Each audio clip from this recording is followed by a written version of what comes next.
माझा first live camp आहे, तर NSS कॅम्पला चाललेलो मी.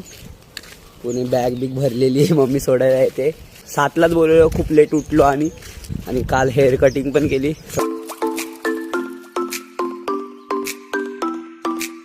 6.5 hours later.